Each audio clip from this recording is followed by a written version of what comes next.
100 push-ups. Then a 10-kilometer run. And 100 squats. ரீசெண்டாக வந்து one punch man அப்படின்னு சொல்லிட்டு ஒரு அனிமி சீரிஸ் பார்த்தேன். அந்த சீரீஸில் வந்து ஹீரோ என்ன பண்ணுவாங்கன்னா 10 கிலோமீட்டர் ரன்னிங்கே 100 புஷ்அப்பு 100 புல்லப்பு 100 ஸ்குவாட் இதை பண்ணியே அவருக்கு சூப்பர் நேச்சுரல் பவர் வந்திருக்கும். சரி இந்த ஒர்க் அவுட்டை நாமளும் ட்ரை பண்ணலாம் அப்படின்னு சொல்லிட்டு ட்ரை பண்ணி பார்த்தேன். ஒரு 10 கிலோமீட்டர் ரன் வந்து முடியல அப்படின்னு சொல்லிட்டு ஒரு 5 கிலோமீட்டராக மாற்றிக்கிட்டேன். நெக்ஸ்ட் வந்து புல்லப் பார்த்தீங்கன்னா வந்து ஃபர்ஸ்ட் செட் 15 10 10ன்னு சொல்லிட்டு ஒரு 3 செட் சேர்த்து ஒரு 35 போட்டேன். அதுக்கப்புறம் இந்த ஒர்க் அவுட் அப்படியே டிப்ஸி ஆட் பண்ணிக்கிட்டேன்.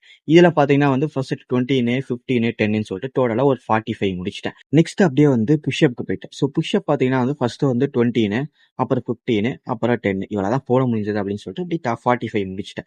அதுலேயே வந்து எனக்கு வந்து ஃபுல் எனர்ஜியுமே டவுன் ஆயிடுச்சு.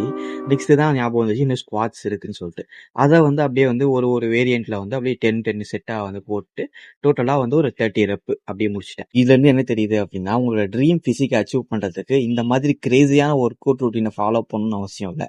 ஒரு மினிமலிஸ்டிக் ஒர்க் அவுட் ரூட்டீனை ஒரு கன்சிஸ்டன்சியாக ஃபாலோ பண்ணாலே உங்களோட ட்ரீம் ஃபிசிக்கை அச்சீவ் பண்ணலாம்.